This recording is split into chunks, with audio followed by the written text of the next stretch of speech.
Hi, Recap Man here. Today, I am going to explain a Korean action fantasy film called Along with the Gods. Spoilers ahead. Watch out and take care.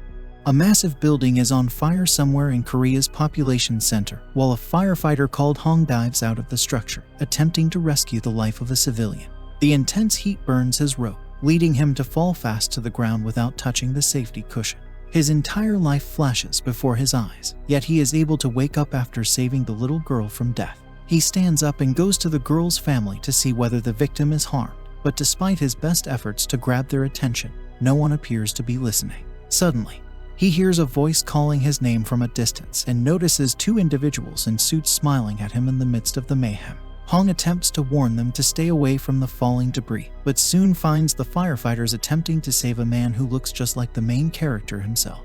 The lady named Chun informs Hong that he was a paragon before he died, and that they are come to help him through the 7 trials of judgments. The second guardian, named Mak, informs him that they must immediately proceed to where their master is waiting for them at the gates leading to the trials. Hong is having difficulty processing all of this information and slowly walks away while glancing at his buddies, who are grieving his death. The man shouts that he can't die now because he wants to see his mother, but his body starts to levitate in the air towards the direction of the enormous gateway. Hong continues to scream about seeing his mother, and the guardians are touched that he is so concerned about his mom even after death. They arrive in a strange realm, where thousands of individuals are making their way to the gates of judgment. Hong meets Rim, a guardian leader who has assisted 47 souls through reincarnation over the previous 100 years. The leader praises Hong for being a paragon, but the guy turns away and rejects, saying that he's not at all a decent person. They arrive through the gates of judgment but are transferred to the Mountain of Murder, a terrifying location covered in lava. When Mak is startled to discover their whereabouts, he asks Hong if he has ever killed anybody. However, the guy vehemently denies having ever committed such a heinous act. Rim states that one possible explanation for their presence may be that they are being judged for indirectly causing someone's death through inaction. When Hong enters a stadium, huge ground-level doors open to expose a massive pit filled with lava. The victims who get punishment make valiant attempts to escape, but they are continually burned inside the sea of flames. The prosecution charges Hong with failing to save one of his co-workers when he had the chance to do so, ultimately resulting in the man's death. In order to atone for failing to save his friend, they demand that Hong suffer for 5 years in the lava pit. Rim stands up for the man by calling for a closer look at what actually occurred during the event. At the scene, Hong allegedly made a valiant effort to save his buddy, but they were unable to lift the stone that the fireman was wedged behind. His colleague instructed him to go and save the other citizens in its place after recognizing how terrible the situation was. That night, he was able to save 8 individuals as a result of Hong's choice. Rim argues that the man's heroism should be taken into consideration when judging his decision to leave his friend behind. When the judge notices the man's courage in helping others, he chooses to drop the accusations against him and let him go to the next trials. Although Hong has won the first hearing, the memory of his dead colleague had a tremendous impact on him. He questions why the Guardians are assisting him when he doesn't consider himself to be a paragon. The Guardians struck a bargain with Yamraj, the ruler of Hell, which reveals that they have their own agendas. The 3 can also become humans if they are successful in assisting 49 deceased souls to successfully complete the trials and reincarnate during the next century. They ultimately make it to the Judgment of Indolence, where Chun details all of Hong's accomplishments. Throughout his life, the guy has never been lazy and has always helped people. This includes knocking down beehives and subjecting his entire team to painful stings, as well as saving a grouchy cat on the brink of a building and smashing the owner's Lamborghini with his skull. The court was so moved by Hong's efforts that she orders the prosecutors to construct a statue in his honor right now. But when she asked the man why he wanted to live his life so fully, Hong said that it was just for the money. After hearing the offender's response, the judge promptly reverses her decision and orders the prosecution to deliver Hong to the punishment chamber, where enormous machines chase after those found guilty of laziness before crushing their bones and feeding them to the fish. The Guardians do everything they can to help their defendant, and implore the goddess to look into the man's life more closely. Hong put forth a lot of effort to earn money since he needed to help his sick mother and his brother, who wanted to go law school. Hong worked so hard that he frequently neglected his own health, and his desire for money is thus not motivated by selfishness. After discovering the man's genuine objectives, the goddess concludes that Hong is not guilty because he was simply trying to aid his family. The group hastily boards the boat that will transport them to the next site. But before they can rejoice, they realize they are being chased by a swarm of monsters. The group starts using their weapons and makes every effort to fight the monsters. Many of the enemies can be eliminated by being sliced into bits, but suddenly the captain is tossed away and only just manages to stay on.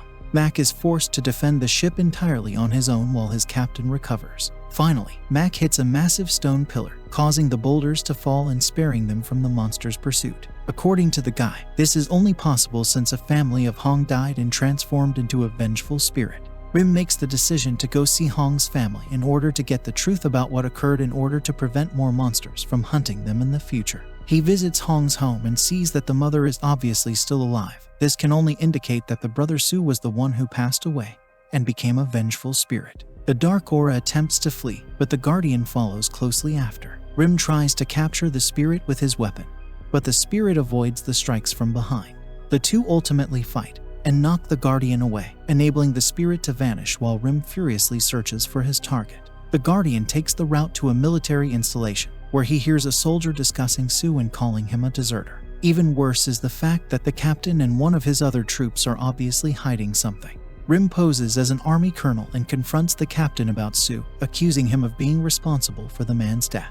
Unexpectedly, the captain starts blackmailing the Guardian out of fear, which supports the theory that he killed the brother. Meanwhile, Hong is being interrogated by the goddess of deceit and charged with writing countless fake testaments and wills for his colleague that he had previously failed to save. He delivered the man's daughter these letters while lying to her and posing as the girl's father. The goddess orders the man to be imprisoned right away and gets ready to punish him by chopping off his tongue.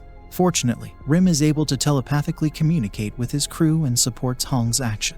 It comes out that he also lied in letters to his mother, telling her how happy and prosperous he was and how wonderful his life was. Rim claims that they are all attempts to console the people he loves about by giving them hope that reality cannot offer, and allowing them to live on. The deity forgives Hong's misdeeds since he never intended to hurt anybody, and he just did all of this to give others a reason to live. Following the trial, Rim lies to Hong and claims that his families are doing well, but he swiftly lets the team know the real condition with Hong's brother. When Rim goes back in time to find what actually happened the night Su was killed, he sees that his friend Dong accidentally shot the victim after turning off the safety. Dong immediately informed their commander, and the soldier decided to bury Su and cover the evidence rather than attempt to help the dying man in order to protect his promotion.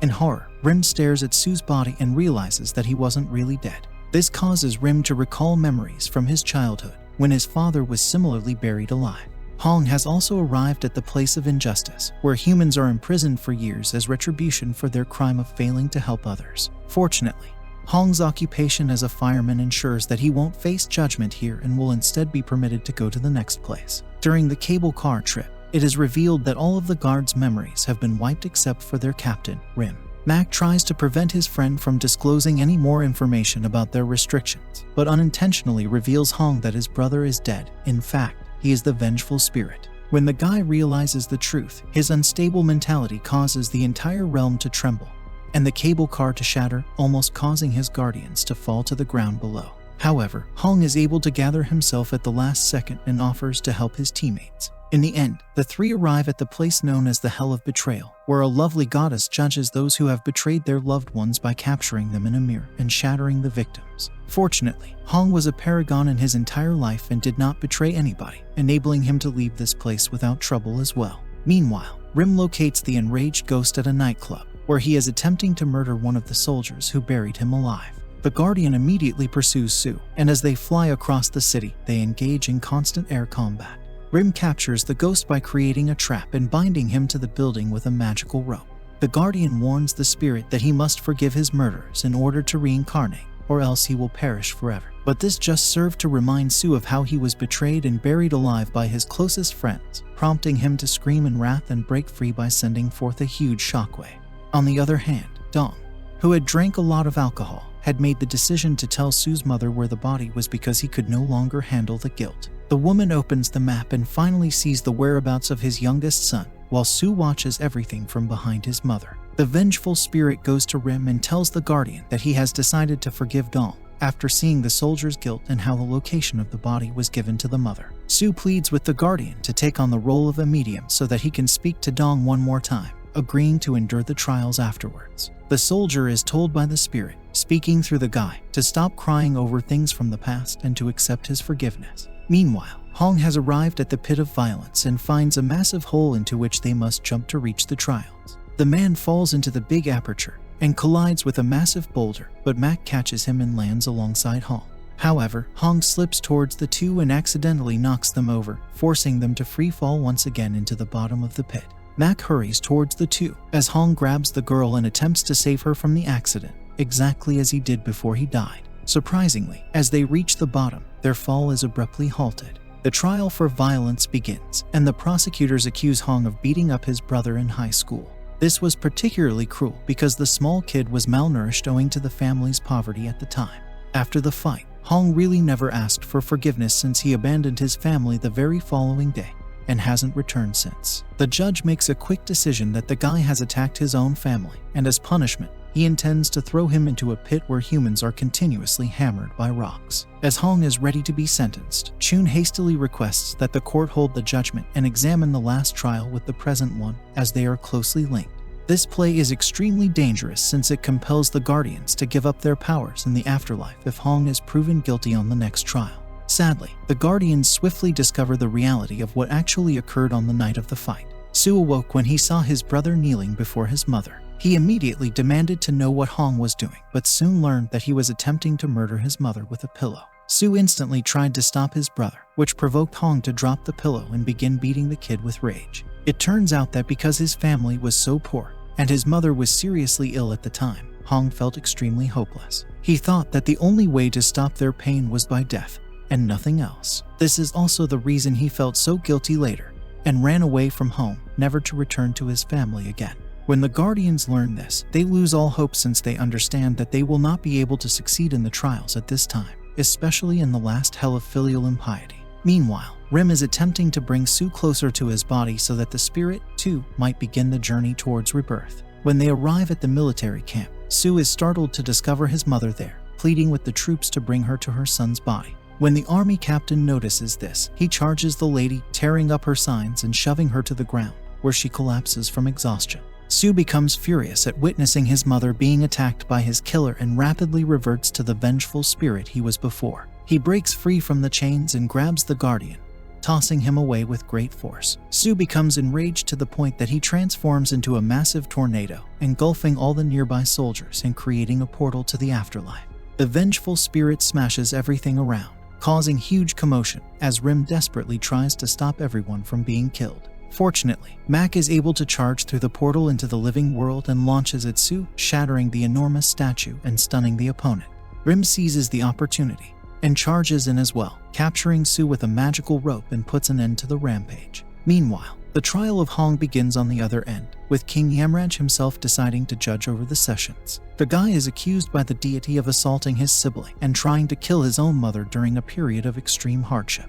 The king also discloses that Hong's mother was aware of her son's attempt to kill her, but she chose to keep silent and keep the entire tragedy inside her heart, which only serves to worsen the man's crime. The deity claims that because Hong attempted to do the worst thing possible by killing the person who gave him birth, he will spend all of eternity in this hell. Unexpectedly, the realm starts to tremble as a voice starts speaking to Hong's mother. It turns out that Rim used his power to enable Su to communicate with his mother in a dream, and the son expresses regret for his brother. Su tells the lady that Hong has been working nonstop for 15 years to support them ever since that night, feeling guilty for what he did. Surprisingly, the mother admits that she has long since forgave her son and expresses her regret over not being able to support her kids. When Hong learns this, she bursts into tears, and the king is impressed by their display of family. The deity decides he can no longer hold Hong accountable for his misdeeds because the victim long ago pardoned him and permitted his reincarnation.